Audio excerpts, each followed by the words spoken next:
What is up, guys? Wrestling Premiere is here. I had to make good on this promise because I have to. It's simple as that. I promised you guys this video since it won the poll, and plus it's it's the most unique video I'm making on this channel. Like, I tried searching this. I wanted to know if there's a wrestling's best running gags, because if there was, I was definitely not gonna make a video about it. But since there isn't, and I searched for it, I decided it's about time I make this. Now, wrestling in general has some awesome and hilarious callbacks to something, like, for example, Kane and Pete Rose. For some odd reason, Kane has always had an obsession with torturing Pete Rose. Another example would be Elias. Has Elias ever finished his performance? I assume he did in NXT, but on the main roster, he's always interrupted, be it from the fans or the superstars. There may be a performance that he actually did finish, maybe his debut or something like that, but from what I've seen, like, the vast majority of his performances were always interrupted. Now, that's what I'm trying to do in this video. We're going to look at some of the best running gags. Alright, before this video, make sure you subscribe to the channel. I upload every 2 days, and it's simple as that. By the way, if this video is successful, you best be certain there will be a part 2. There's a reason why it's this short, because I don't want to, like, drag it on and on and on with too many of them, and plus, I want to make sequels to it. I want to make a lot of sequels to it if it's successful, so yeah. Alright, first up is the what chant. What? This damn word has been in the crowd's head since 2001. The guy who made the chant left the company in 2003, and I don't understand. Like, explain it to me. How could a simple word be so effective? I don't know. It was kind of a tribute to Austin, but nowadays it's just something the audience say during a wrestler's promo. Some have tried to combat the chant like The Miz and Alexa Bliss, and it does work out for them. Well, for the other guys, well, they always fail. They're speaking and they're interrupting, wah. The best ones to combat the what chant were The Undertaker, who said, say what if you sleep with your sister, and R-Truth, who said, don't want me, okay, want me. All in all, a very bizarre chant that's still relevant today and will probably always be relevant. Next up is R-Truth and getting involved in matches that he doesn't belong in. R-Truth is one of WWE's most entertaining characters. Once he enters the arena, he grabs everybody's attention, and one of the running jokes that involve Truth are when he's in the wrong place at the wrong time, I guess. Like, remember that time R-Truth came out and declared his intentions for Money in the Bank? Alright, first of all, he conquered his fear of heights at WrestleMania 31, which is another gag, and he claimed that he's gonna win the Money in the Bank due to that.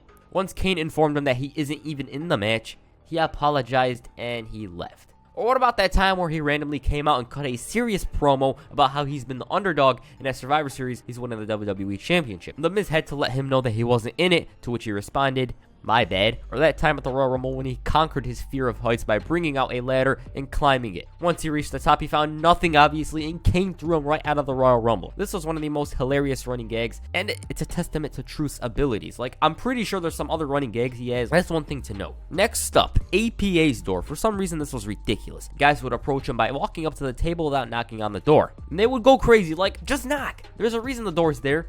And what about that segment where Bradshaw was locked out? All in all, that door brought us some memorable moments. Another running gag is Mick Foley sucking up to whatever city he's in to garner a cheap pop. Like, for example, he's cutting a promo and all of a sudden he says, right here in Charlotte, North Carolina, and the fans cheer. Jerry Lawler on commentary used to call him out on this, and if I remember correctly, he used to deliberately screw up the city when he was a heel back in 2006. Anyways, since we're on the topic of Mick Foley, what about when he trashes Al Snow? Now, you may know this, Al Snow and Mick Foley are good buddies, right? But Mick Foley tends to make a ton of jokes on his good buddy. I found this one, for example. I'd like to congratulate Al Snow on his lucrative Lazy Boy endorsement deal, which is odd because Al doesn't usually sell chairs. That was because Al Snow no-sold a chair shot, I believe, in a matchup on SmackDown. There's many others in his book and during the Attitude Era. Next up is Kane and Pete Rose. For some reason, Kane has an odd obsession with torturing Pete Rose. He said this during Anger Management back in 2012, and it's true. WrestleMania 14, WrestleMania 15, and WrestleMania 2000. But wait, this actually goes both ways.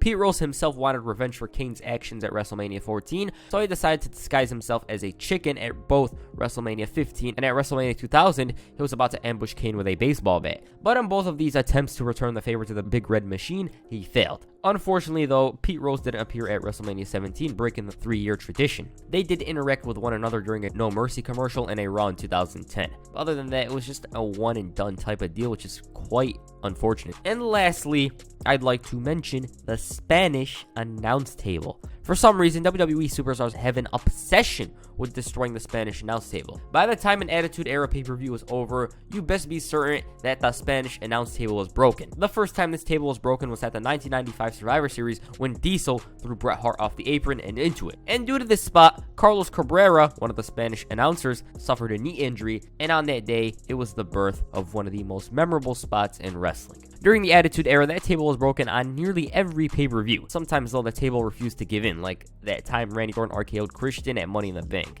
Which reminds me, does the announce table have an issue with Randy Orton? Like, for some reason, when he connects with the RKO, he almost never breaks it, especially the Spanish one. Anyways, the Spanish announce table definitely deserves a spot in the Hall of Fame, as there were so many memorable moments involving that table. And that's it for this video. If this video was successful, you best be certain I will make a part 2 on this. Talk about Ric Flair in the top rope, Shawn Michaels getting bumped into the turnbuckle, stuff like that. And that's it for this video. Make sure you hit a choke slam on the like button and perhaps a rock bottom on the subscribe button. Peace. I'm out.